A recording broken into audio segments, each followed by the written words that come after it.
Lead him with wisdom, your grace never cease. We lift his name before your throne. Your strength will stand, your truth be shown. Lord, protect our president, give him strength, make him steadfast. Guide his voice in truth and light, lead him on through day and night. Lord, protect our president, keep him faithful till the end. Let his life declare your way, in his service be displayed. Para kay Ambassador Alfonso Ferdinand A. Byrne.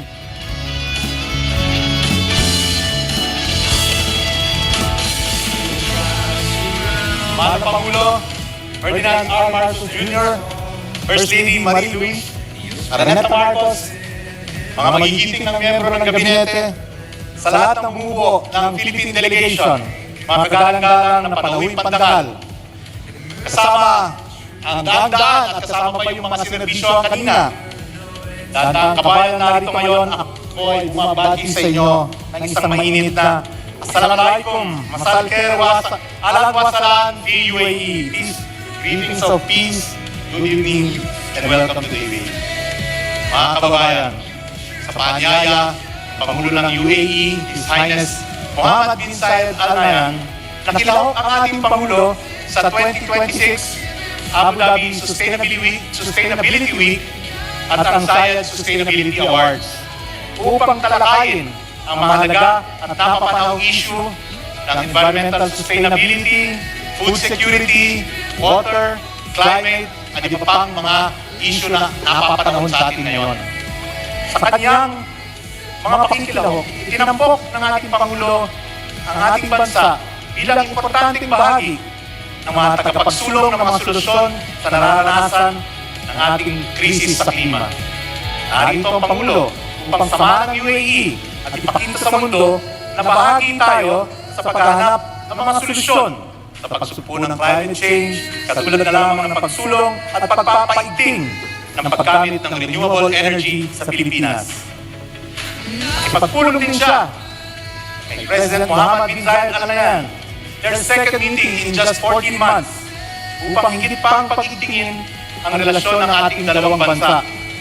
Papalad ako nakasama sa kanilang pulong kanina at sinabi mismo ni President Mohammed bin Zayed at sinulat ko sa aking maliit na notebook kung gaano niya kamahal ang mga Pilipino at ang kanyang hangaring makatulong sa Pilipinas.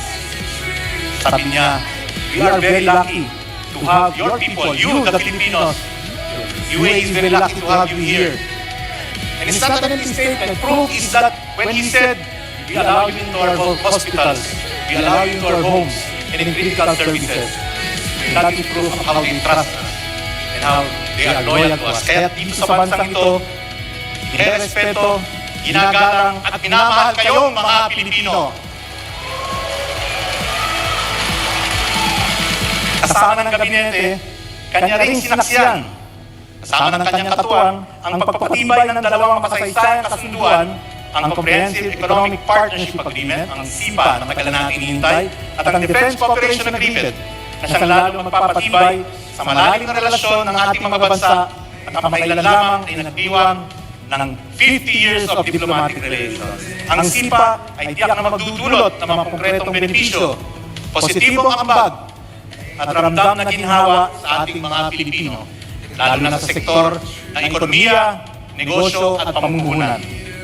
At of course, bilang pagtatapos ng araw na ito, ay minarapat niyang makasama at makasalumuha ating mga kababayan dito sa Abu Dhabi. At sa kanyang at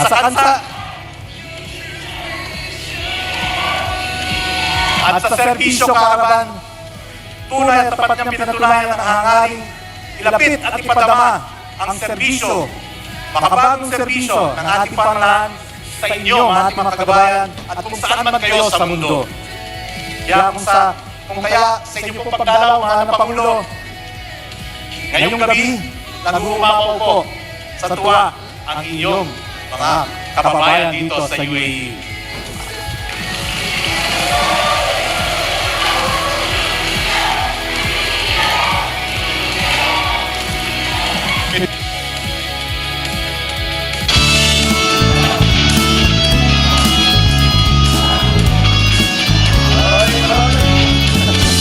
Maraming salamat po.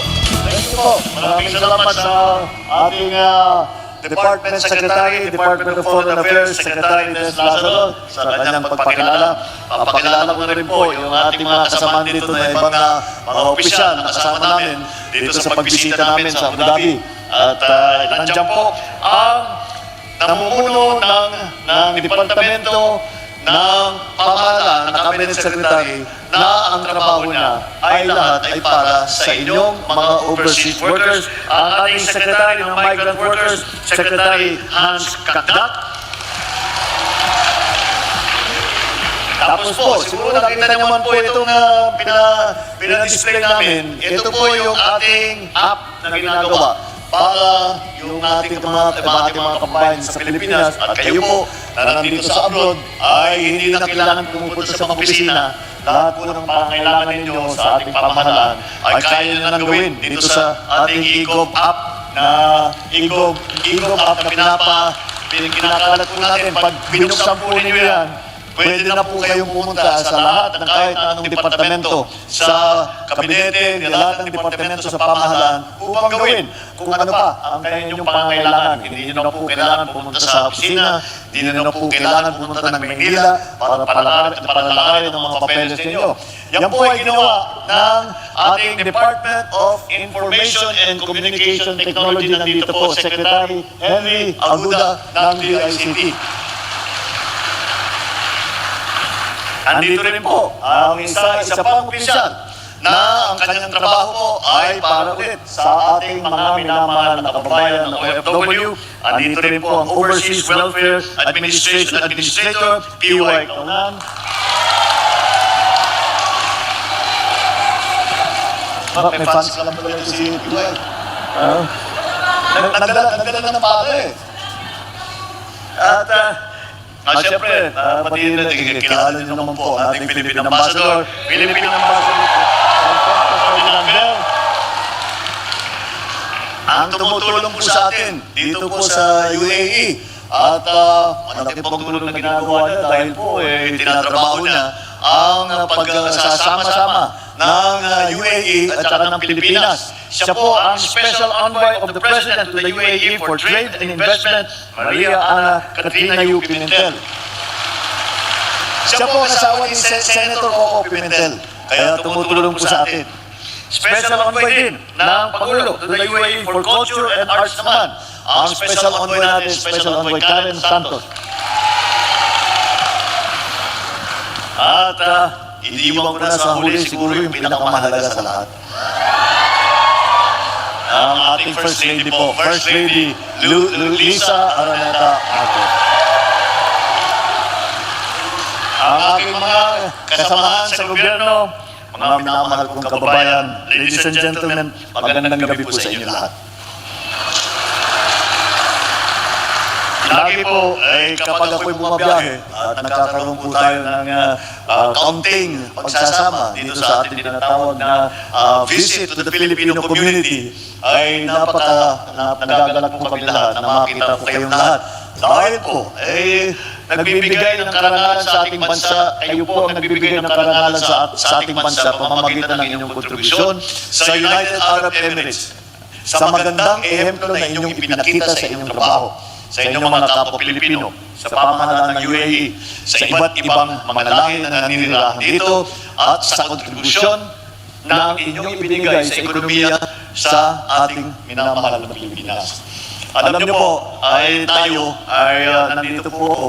Isang bagay na ating ginawa dito ay pag-witness nung kayo nabanggit po ng ating ambassador, yung pag-witness sa pagpirma, yung tinatawag po na SEPA. Ano yung SEPA? Comprehensive Economic Agreement ang kahulugan ng SEPA. Bakit po? Bakit po natuloy po ito? Ang UAE po ay laging sinasabi, wala po kaming narinig kahit isang masamang salita o reklamo sa ating mga kababayan dito. Kaya naman, mahal na mahal ang mga Pilipino, mahal na mahal kayo ng inyong mga employer, lahat ng inyong mga kaibigan, naging kaibigan dito sa UAE. Dahil doon, siyempre, nagmamagandang loob po, gusto tayong tulungan, gusto makipagpartner sa atin ang UAE. Dahil mahal na mahal kayo mga Pilipino na nagtatrabaho dito, na nagtatanaw po sila ng utang na loob. Ang kanilang sinasabi, kung hindi sa mga Pilipino na tumulong sa amin dito sa UAE, ay hindi po naging mayaman ang UAE kagaya ng ganito. Kaya't malaki ang pasasalamat ng UAE sa mga Pilipino.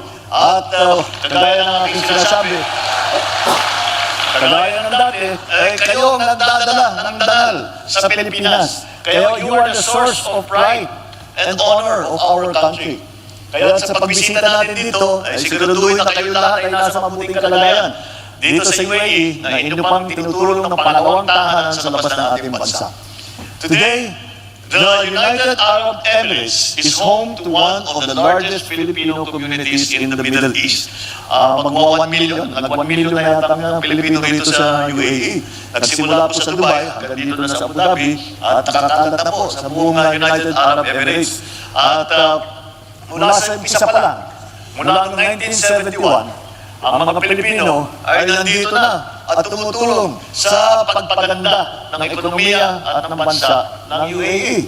Kaya bilang pasasalamat, bilang pagtatanaw ng utang na loob ng UAE sa mga Pilipino, sa inyo, ay sinabi nila, ba't di tayo magkaroon ng agreement? Ito nga naging SEPA. Yan this is a comprehensive economic partnership agreement. Yan po ang ibig sabihin ng SEPA. At dahil dyan, marami po tayong pag-uugnay sa UAE, sa trade, sa exchanges, sa people-to-people na pagkikilala. Yan po ay naging bunga na ng inyong napakagandang trabaho dito at ang pagtaas ninyo ng reputasyon ng mga Pilipino dito sa UAE. Kasama na rin po lahat po ng mga OFW, hindi lamang dito sa Middle East, kung hindi sa buong mundo. Alam niyo po, lagi kong nakakausap ang mga leader po, mga presidente, mga hari, mga prime minister, at hindi pa ako nakakapag-hello. Sasabihin nila agad sa akin, alam mo, kami, yung mga Pilipino na nandun sa amin, kung nasan man, ay sinasabi nila, ang mga Pilipino sila ang pinakagusto namin na pupunta rito sa aming bansa. Sila ang pinakagusto namin dahil sila ay napakasipag, napakabait, at tumutulong. Kahit wala sa trabaho, tumutulong pa rin. Sabi ko, ganyan naman talaga dito ganyan talaga ang mga Pilipino. At hari at reyna ng overtime, ang Pilipino, yan ang reputasyon natin. Dahil napakasipag. Kaya uli, nung nagsimula, ang ating mga kababayan, nagsimula, mga engineer, architect, sila ang nagpapatayo, mga construction, naglagay sila tumulong sa paglagay ng mga bagong kalsada, mga tulay, mga malalaking construction na project. And that's why our government values the vital role of overseas Filipinos in nation building. Kaya lahat ng aming maaaring gawin upang matiyak na ang kalagayan ng ating mga OFW ay nasa mabuti naman. Kaya po ay lahat ng pangangailangan ng ating mga OFW ay ating pinipilit na bigay sa mga benepisyo, sa mga tulong, sa mga suporta para masabi naman natin lahat ng pangangailangan ninyo ay sinasagot naman ng ating pamahalaan. Because we envision a future where every Filipino, at home or abroad, has a chance to succeed. Because once we deepen our trade and investment partnership with, for example, the UAE, we are laying the groundwork for employment opportunities in more various sectors and wider market access for Filipino businesses. Every achievement that you earn, whether through your profession or entrepreneurial ventures, makes us stronger, not only for yourselves, but also for the collective progress of the Philippines. So to sustain this momentum, let us prioritize lifelong learning and skills development. Yan po ang susi ngayon. Dahil marami pong dumarating ng mga bagong teknolohiya, ay hindi po kailangan tayo matuto. Kailangan patuloy ang pag-aaral natin para lahat na kahit anong bagong dumadating na bagong trabaho ay tayo ay handa. So in this pursuit, let the enduring Bayanihan spirit of our Filipino community shine. Filipinos supporting one another, growing together, lifting each other towards a much brighter tomorrow. Sa aking pagbisita ngayon dito sa UAE, ngayon ay napalakas na namin ang pagsamahan at pagtutulungan ng ating bansa sa UAE. Kaya napakalaking bagay po na itong ating nagawa habang nandito kami ay marami po mga opportunity na darating hindi lamang para sa ating mga kababayan dito sa UAE, hindi lamang para sa mga iba't ibang OFW sa buong mundo, kundi pati na sa ating minamahal na Pilipinas. Kaya po ay napakahalaga ang ating nagawa. At ito'y ang pundasyon po nito ay nanggaling po sa inyo. Kaya marami po tayong kasunduan na pinirmahan sa pagitan ng ating mga bansa. Meron na po tayong free trade agreement. Ano ibig sabihin ng free trade agreement? Ibig sabihin ay pagka nag-import-export ang UAE at saka ang Pilipinas, ay hindi na natin nilalagyan ng buwis, hindi na natin sinacharge, parang libre ang pag-exchange. Hindi lamang sa Pilipinas, o hindi pati na rin sa UAE. At yun na nga, yung pinaka-importante, yung SEPA na pinirmahan natin, meron din po tayong MOU, Memorandum of Understanding, sa Defense Cooperation. At itong mga kasunduan nito ay may layuning lalo pang paighin ang pakikipagsamahan ng UAE at palakasin ang ugnayan sa aspetong pangseguridad. Mga mahalagang sangkap para sa isang progresibong bansa. Mga kababayan, nais ko pong iparating sa inyong grupo na ang inyong gobyerno ay patuloy na nagsisikap na pagpabutihin ang kalagayan ng ating bansa. Isa-isa nating tinitignan at inaaral ang mga issue na dapat mabigyan ng agarang aksyon at solusyon. Ating hinihimay ang mga suliranin na nagpapahina sa ating bansa at pinag-iisipan, pinag-aaralan at pinagpaplanuhan ng mabuti para mabigyan ng karampatang interbensyon at solusyon. Makakaasa po kayo na patuloy natin patatagin ang mga programang naglalayong magsulong ng kaunlaran para sa lahat upang ating makamtan ang inaasam nating kasaganahan sa ilalim ng isang bagong Pilipinas. So in closing, I express once again my deepest gratitude, not only of myself, but of all your countrymen, for your unwavering spirit and dedication and the pride and love that you have shown for your countrymen and for your country. Your achievements bring honor to the nation, a nation that is truly and genuinely proud and grateful to all of you. I also thank, of course, the United Arab